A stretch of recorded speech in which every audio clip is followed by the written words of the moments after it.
Welcome to another episode of GWTV Unstoppable, your one-stop shop for all things GW sports. In case you're new to the program, I'm Sean Grant, and sitting next to me is my co-anchor, Casey Decker. Casey, what do we have in store for the sports fans today? A whole lot, Sean. It's a big month for GW sports. We'll catch up with the basketball teams as they near the postseason and discuss what they need to do to finish strong. We'll look at some of the sports already in the postseason, like track and squash, as well as those teams just starting out their seasons, from women's water polo to lacrosse. We've got reports on both the men's and women's tennis squads as they begin their indoor seasons, and on the high-flying, high-performing Colonial Gymnastics team. And finally, I'll sit down with the first-year head coach of women's basketball, Jennifer Rosati.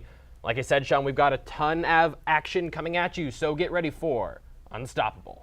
From the School of Media and Public Affairs at the George Washington University, you're watching Unstoppable with Casey Decker and Sean Grant. We'll start things off with men's basketball, where the word of the day is unpredictable. This is a team that can win tough games and lose seemingly easy ones. They're just a game above 500 at 13-12 and have a losing record in the A10. We've seen a number of high points and low points, sometimes within seconds of each other, as in that complete absurdity that was the VCU game. Well, and Casey, along with that VCU game, obviously heartbreaking if you watched our coverage. You saw what we had to say about that. But along with that, this team is just dropping too many conference games. They've lost to URI, Richmond, VCU, as we've said. So just it's tough for a team to have any kind of success if you're not winning those conference games. You can't solely rely on your non-conference schedule to get you enough wins to get into the postseason. But that VCU game. So some of the things we did break down, though. I mean, really kind of a good example of what we've seen from this team the entire season. Bad shot selection, not good passing. They played some pretty good defense, like we commented on. But really, we've seen some of their struggles in that game. Of course, the highlight, or rather the low light of that game, was the way it ended. Yuto Watanabe with what looked like a buzzer beater three, and then 0.4 seconds left on the clock. All VCU has is to inbound it, and they have like one last shot. But Colin Goss fouls, and they get two shots. They make both of them. VCU wins the game. Now, Colin Goss literally changing the game of basketball. There's a rule change now because what happened was the person who drew the charge from Goss, he had his left foot out of bounds. Now, a lot of people thought at first that's not legal. Right. But there was nothing in the rule book that said that was illegal. The NCAA reviewed that, and they said maybe there should be. And so right now, they're almost certainly going to change that rule to make what happened at the end of that game illegal. So congratulations to Colin Goss on changing the game. Well, but in talking about, some of those other big men other than Colin Goss, we have Colin Smith, who, for reasons that we're not sure of, has had very limited playing time. Maybe coach wants to develop him more, but he started out the season pretty strongly, so it's a little bit of a mystery why he's, not getting the same amount of playing time. And then Tyler Kavanaugh, something that I've harped on the entire season is his shot selection. And again, in that VCU game was no different. And actually in the game they just played, I don't think it was last night, but before, he was, I think, 3 for 13 from the field or something like that, something ridiculous like that. And as a senior leader, a graduate leader on that team even, he should know that he needs to take good shots, and if he takes good shots, I feel like that's something that could permeate to the rest of the team and help with their ball movement, which we said has been atrocious as well. I agree with you 100%. He's a good shooter normally, and when you're shooting that low, when you're shooting 3 for 13, the only reason is shot selection. There are some bright spots, though. As we saw in the VCU game, they finally figured out how to handle the press. And it was against the Havoc, too, one of the best presses in the country. Right. They had problems with the press early on, so I'm glad to see Coach Joseph and the team were able to figure that out. They also had great defense. I mean, obviously, they held VCU to under 60 points. That was a really great defensive game, so some good things there from VCU. Now, I think from GW, rather. Well, we saw good things from both, bad things from both. But I think one last thing that I want to note here is that we've seen Coach Maurice Joseph and this GW team come into games with just very, very strong, game plans. Like, they've game planned very well. They have the right lineup set up for the team that they're playing. But something that I just haven't seen a lot is in-game adjustments. So when a team like VCU is going to make an adjustment in-game, they're not going to press as much because GW's been breaking that press. Whatever they do, GW just has not been making those same kind of adjustments. And that's something that I really think that we need to see from them going forward. But now, swinging it around the court to women's basketball, where the girls are currently sitting at second place in the A10 with an 11-3 conference record. The team is currently on a 5-game winning streak after beating Fordham, LaSalle, URI, who they beat by nearly 40 points, A10 division leader Dayton, and St. Bonaventure. The win against Dayton is huge because it could situate GW atop the conference, and it bodes well for the women making another impressive run in the A10 tournament this year. On an individual level, Lexi Martins has continued to dominate for the Colonials as she consistently puts up around 20 points and 8 rebounds per game. Lexi Martins has been outstanding this year. She's the queen of the double-double. She's just absolutely terrific. And the other player on the team who has been absolutely crucial, of course, is Kyra Washington. Now, she was injured for a while there, and that's when we had a couple losses, including that pretty bad loss to Duquesne. But as soon as she came back, we saw it in that Dayton game that the chemistry of the team when she is in the game is just remarkable. They really know how to play together. And even though people like Lexi Martins and Kyra Washington are leading in the stats, we really see an all-around, well-developed team that Coach Rosati has put together. Well, and going off of that, actually, Casey, with Kyra Washington is, and I want to make a little bit of comparison here to the Twin Towers, hearkening back to the Spurs when you had David Robinson and Tim Duncan early in his career. And so when you have two forwards like that, both Kyra Washington and Lexi Martins, who really dominate on the glass and they dominate in the paint, and Kyra Washington also a tremendous shot blocker as well. When you have a tandem like that, it's very, very easy to control a game, especially control the pace of a game, with the rebounding. So I think that bodes well for them going into the tournament. Especially in the NCAA tournament, rebounding is always a big factor. Despite how well they're playing, personally, I think my favorite player on the team right now is Maylin Bautista. She has just been absolutely impressive at the point guard position. She is a true point guard. She doesn't just dribble the ball up and then let things happen. She commands the team. She gets the ball to where it needs to go. She's a great passer, and she's not leading in any of the stats necessarily, but she is a true point guard, which is something we have not seen from the men's team. That's true, and we've commented back and forth, Casey, about how much we love the way that Maylin Bautista plays, directing people after she makes a pass. We even heard someone else mention that she does that in practice. So just showing that she really takes that, in practice all over the place. She is directing this team, especially as a young sophomore. That's very impressive. And of course, I think the hallmark of this team has been its aggressive defense, especially from players like Hannah Shibley. We have just seen that when you hold a team like Dayton to under 40 points, that is a superb defensive effort. Yeah, definitely. And I think that's really been, to me, what this team is known for. I think they're known for being aggressive and just not letting you get very many good shots off. Right. And now we're going to look at gymnastics, another area of great strength for GW. The women right now are the number 20 team in the country. Until last week, they had placed first in every single match. In their last meet, which included 2 other ranked opponents, they placed 3rd out of 4. Well, and Casey, that actually is the strongest start in program history for the GW women's team. Placing first in those first 3 meets. So great job to them. Obviously, in that last meet, they would have liked to have performed a little bit better, given how they started the season. But they were going up against some more stiff competition. Missouri, who they played against, was ranked number 13 at the time of that meet. Iowa State was ranked number 25. Excuse me. So they might have liked to have played better against Iowa State. But sometimes you're not going to control how you perform in a certain meet. Sometimes it's just going to go the way it is. One player in particular, or one gymnast in particular, I want to point out is Chelsea Rainieri. Last week, she was the East Atlantic Gymnastics League co-specialist of the week, thanks largely to her performance in the floor and the vault event during the Brownie and Girl Scout Day meet. It was the 4th time she's won that honor, and she was actually, right now, she is 2nd in the vault overall in the East Atlantic Gymnastics League. So she is someone to look out for right now this season. Definitely. And now our own Alexis Letty got to sit down with Chelsea to discuss the season so far. Letty? GW Gymnastics is hot this year.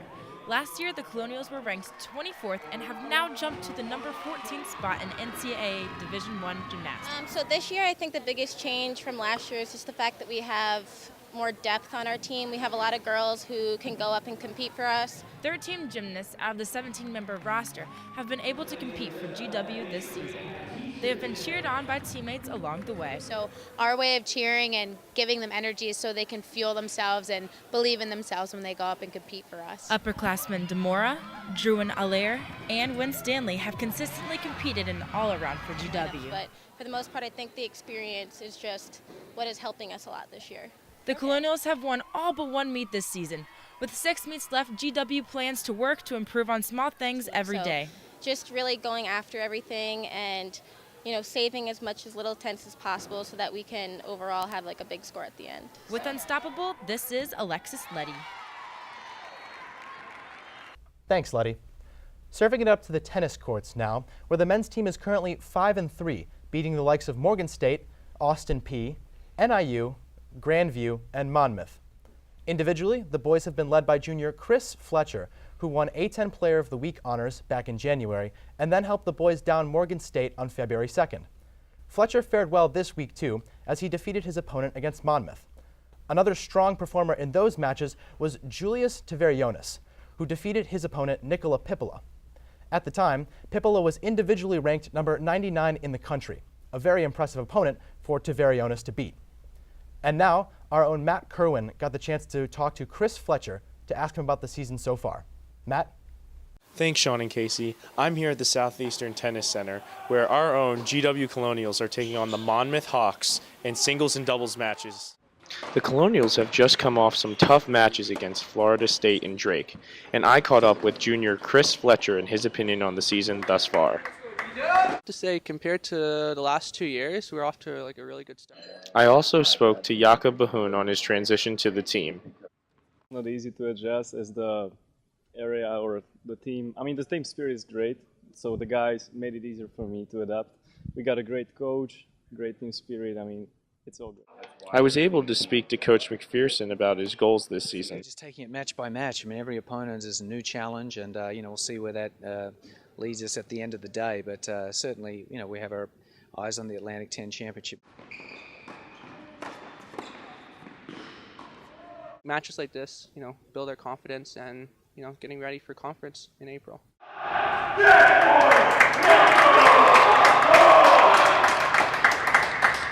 It is great to see the GW tennis team is pumping on all cylinders yet again for that 4th championship in a row. For Unstoppable, this is Matt Kerwin. Thanks, Matt. Meanwhile, women's tennis has been off to a slow start.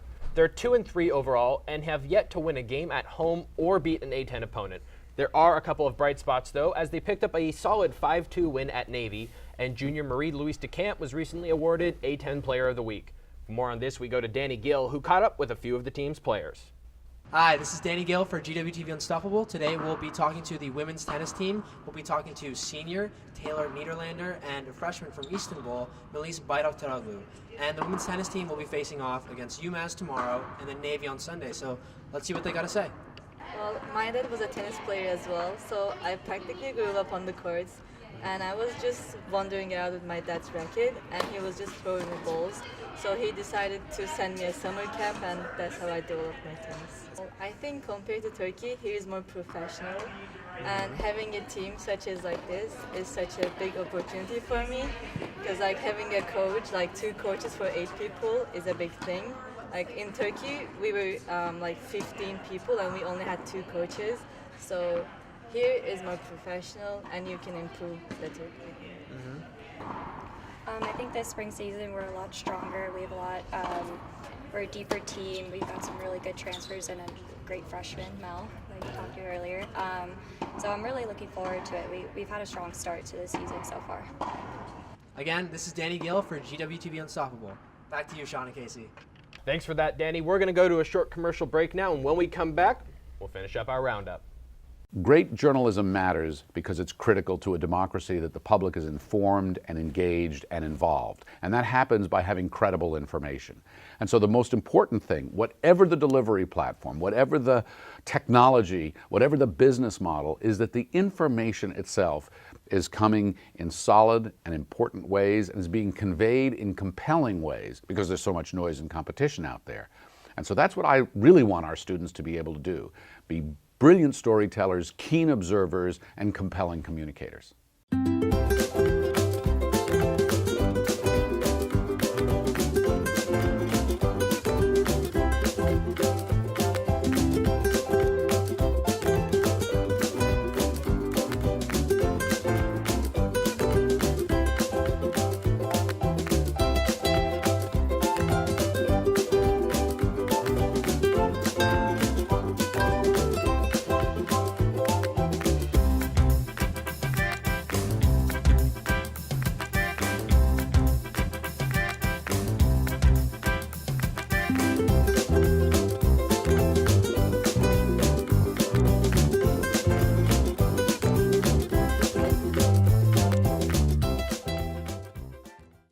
Welcome back.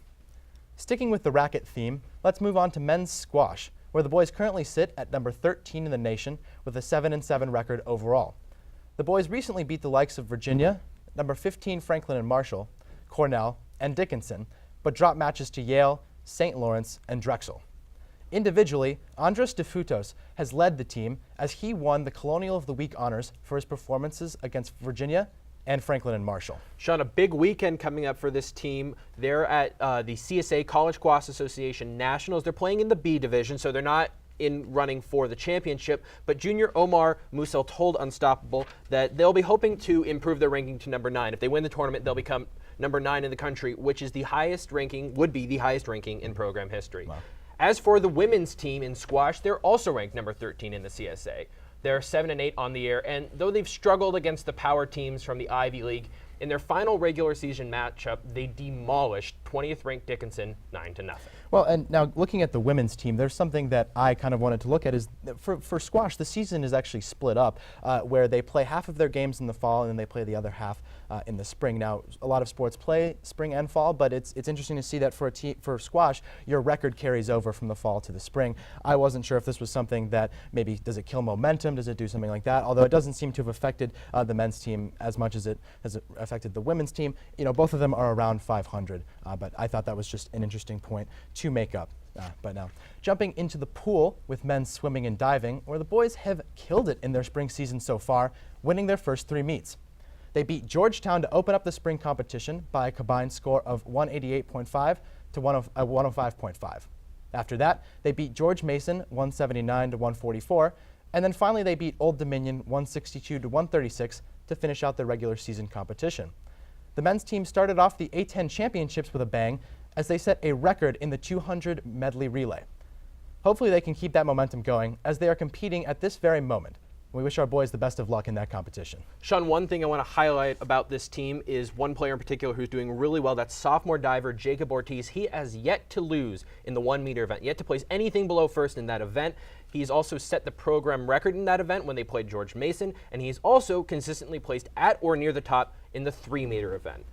Now, the female swimmer and divers are currently in Ohio for the A10 championships. In the regular season, they had 6 wins and 4 losses when facing opponents head-to-head, in addition to a 14-team meet in which they placed 6th. A fairly average season on the whole for the team, but we'll see if they can at least beat their 9th place finish in last year's conference championships. The women started off the A10 similar to the men's, as they set a school record in the 800-yard freestyle relay. Just like the men, they're also competing right now, so good luck to them. On the individual level, be on the lookout for the strong young swimmers Emily Tsang and Jackie Torres, both of whom have serious potential to make the podium. And on the diving end, Miranda Simon has been the standard bearer all year for GW. She's already qualified for NCAA prelims with her stellar showings in both the 1 and 3 meter events. Well, and you know, Casey, you talked about Jackie Torres very briefly there. She has been dominant so far. You know, she's won in the 200-yard butterfly, you know, the 200-yard breaststroke. It's just a ton of events that she's been winning on a consistent basis, and she's very young too, a very strong performer for the team. And we'd also like to congratulate Iman Lee, who was recently named GW's Community Service Athlete of the Month for January. So congratulations to her for that. Jogging out to the track now, where the men's team is gearing up for the A10 championships for their indoor season. So far, the boys have competed well, as they broke 2 records at the Coach I Open to begin indoor competition. They went on to place 5th out of 12 teams at the Maryland Invitational, and in that meet, junior and avid Unstoppable fan Ryan DePinto won the mile event in spectacular fashion, setting a new school record. The Colonials as a team set 16 personal records in that meet. Finally, in the Wesley Brown Invitational, the team set 5 new program records and 19 personal records, a very strong showing.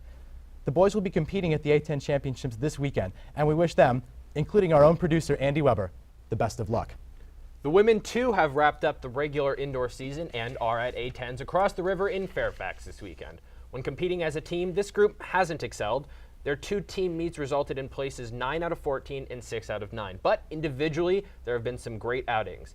At the Navy Sweetheart Multi-Mix Invitational last week, all 11 runners PR'd. In the same meet, Miranda DiBiasio won the 5K with a record-beating time of 17 minutes and 4 seconds. And sophomore Hallie Brown also won the mile for GW, breaking the program record with a time of 4 minutes, 57 seconds. Moving over to women's lacrosse now, where the girls dropped their season opener to Monmouth University in a closely contested 16-15 match. The girls went on to get mauled by Georgetown 16-5 on Wednesday of this week. It seems that the girls will really have to make some adjustments going forward, especially on defense, if they want to pick up some wins. Let's hope that they can do that. The women's water polo team started off their season at the Bison Invitational in Pennsylvania last weekend. They got off to a good start with back-to-back wins, but then followed that up with 2 consecutive losses. Both losses were to ranked opponents. Some early leaders on this team are juniors Scarlett Hallahan and Jacqueline Bywater, who in the first matches generally were at the top of the list for goals, assists, and steals. But in the later games, some of the freshmen started to show their potential, namely Kira Bruno and Ali Yokim. With the season just getting underway, it'll be exciting to see how they develop and whether they can become a team capable of downing ranked opponents and possibly getting ranked themselves. We're going to go to a short commercial break right now, but stay tuned. When we come back, women's basketball coach Jen Rosati will join Casey here in the studio.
This season, both of GW's basketball teams began the year with brand new head coaches. That naturally caused some anxiety in the Colonial fan base, but Jennifer Rosati quickly quieted that nervousness when she led the women's team to win 7 of their first 10 games. Since then, her team has remained near the top of the A10 and has real potential to make the big dance. Coach Rosati joins me now. Coach, in a line, how would you assess the season so far? I think it's been great. I think the transition with the new coaching staff has been very smooth, and I credit the players for that. I think that they've been very receptive, especially the senior class, to walk into their last year and have a brand new system and a brand new coach. They've really been, super coachable and really easy to work with. So I give a lot of the credit to them. When you came into the season, when you joined this team, what were you expecting? Well, I was definitely expecting a high level, of basketball. We walked into a championship program. We walked into a group of kids that had already been to 2 NCAA tournaments and still had very high expectations for what they can continue to accomplish. So there was no time to really have a transition period in terms of a rebuild. It was just, hey, we want to win. We want to win at A10 again. We want to go to the NCAA tournament. We want you to help us figure out how to win in the NCAA tournament. So to be honest with you, the player expectations were really high, and that made it a lot easier for me. As you mentioned, make the NCAA tournament last year. The team, though, was also built around Jonquel Jones, one of the best players in the country. Yeah. How did you adapt to not having that player on the team? What was your game plan? Yeah, well, I think that it worked 2 ways. One, we obviously had to build a new system that didn't rely on her and Lauren Chase, who were big parts of the program, big parts of the offense and the defense. But also, I think it kind of developed a little bit of chip on the shoulder of everybody on the team. They got picked to finish 4th in the conference, and I think they were a little upset by that, knowing that they had a lot of success when Jonquel was out with injury last year. They felt they deserved more respect. But yeah, I think that there was just a hunger to prove themselves, to prove that they could, turn it around quickly with a new staff and continue the success that they were used to. So we just worked really hard to make the offense a little bit more inclusive, to try and get more people to be options, and to have that ball move a little bit quicker without the dribble, because we have more guys that are capable of shooting, scoring in the post, and scoring without coming off of a ball screen than they had in the past. And so we just wanted to take advantage of all the options. Have your goals changed at all since when you began the season and where you're at now that you're seeing such a high level of play? Not really, to be honest with you. One of the reasons that I took the job was it was attractive in terms of playing at a high level and having a lot of success. The prior coaching staff did a phenomenal job of building a championship culture, and it was one of the reasons that I wanted to come here. So I already walked in with a very high expectation. I knew that the team was going to want to win and was not going to be able to settle for anything less than another championship. So I think that put a little pressure on us as a staff, but the kind of pressure that we wanted. And now that we've seen the team and we've seen the league, I think that those expectations were very realistic. We beat Dayton, the first place team in the league. We're one game out of first place right now, heading into the last week of this regular season. So I feel pretty confident that we'll be able to accomplish our goals. So in the past, the team, like we've talked about, has made the tournament, but they haven't done so well once they've gotten to the tournament. Yeah. They've struggled to get out of that first round. Is it a goal for you not only to make the tournament now, but to get to the next round? Yeah, I mean, it's one thing at a time and one day at a time. But yes, that was the ultimate goal, was to find a way to put ourselves in a position based off of the strength of schedule that we had in the non-conference, the success that we had in the regular season against quality A10 opponents, to create a scenario where we're able to get a good seed and then be prepared physically and mentally for that next step. Sometimes it's out of your control where you get seeded, where you get placed, the opponent that you have in the first round. It could be a great matchup or it could be a really tough matchup. So I think some of that's out of our control, but what we do over the next few weeks to get ourselves ready to make sure that we prepare to not just win the championship, but to be playing really good basketball and be confident in our ability, that's in our control, and that's what we're going to take care of. I wanted to ask about some of those strong non-conference games. What effect did it have to come that close to beating Syracuse early in the season? I think that it proved to our team that we can compete with most teams in the country. I think they were disappointed that we had gotten ourselves in a hole early because of the way we finished the game. To lose by one possession makes you think back to the earlier in the game to what we could have done to make that outcome different. But I think it catapulted us quickly to that next day where we took care of business against Florida Gulf Coast, Western Kentucky, and then continued to play really well in December. And we don't necessarily have that great quality non-conference win, but some of that has to do with the fact that we were still learning each other. If we go back now with the team we have and the experience we have and the chemistry we have and play some of those games now, I think it would be different. And so I think just the fact that we were in a lot of those games, we had quality competition on the road and at home, has certainly prepared for the success that we've had in the A10s. Getting to know each other at the beginning of the season, the very first game, your first game out, was a pretty bad loss to Georgetown. How did you recover from that? What did you tell the team? Yeah, it was funny because the first half of that game felt so right and so good, and I think it was like almost like an eye-opening, like, wow, this is what we could be. And then the fourth quarter came and we lost our composure, and all of a sudden we have players in positions that they weren't used to being in, and they weren't really ready to close that game out on the road. But I think, again, it showed the team what we're capable of. It showed them the fun that we can have playing together. And I think it built some credibility in terms of our trust in each other as a staff and a team, but also the team within themselves. And then it gave them a hunger because, it was a game we certainly look back at and regret. But I think it gave them a hunger to kind of keep working to get better and believing that the system was going to work for them. What do other teams say about you? What is this team known for? I don't know what other teams say about us, but I would say over the last few weeks, especially with this 5-game win streak we're on, that we're very much defined by our post play. We've been very successful, throwing the ball into Kyra and Lexi Martins and Kelly Prangy, and those guys have, led us primarily in the scoring column. But I also hope that they would talk about our toughness. I don't know that I've ever coached a player that's tougher than Hannah Shively. I think Maylin Batista and Shannon Cranshaw don't get the credit they deserve in terms of their mental and physical toughness. And we just have a deep bench, and we have a lot of guys willing to do what it takes. So I'm not sure what other people will say, but I think we've put a great product on the floor, one that our fans have enjoyed watching, and one that's, again, has a lot of trust in each other and really believes in each other. And hopefully going down the stretch, the amount of different options that we have and the stinginess of our defense will be something that'll carry us through any tough moments. Down the stretch, what's the number one area you're looking for to improve? What thing do you want to tighten up on? Yeah, it's hard to say. I think that, you look at what we did against Dayton on the defensive end, and you could say it's all there, that rotation and that trust and that physicalness and the ability to rebound. And then we had a let up against St. Bonaventure. So I think it's just maintaining that focus no matter who your opponent is, making sure you're up for every single game, every single minute of the game.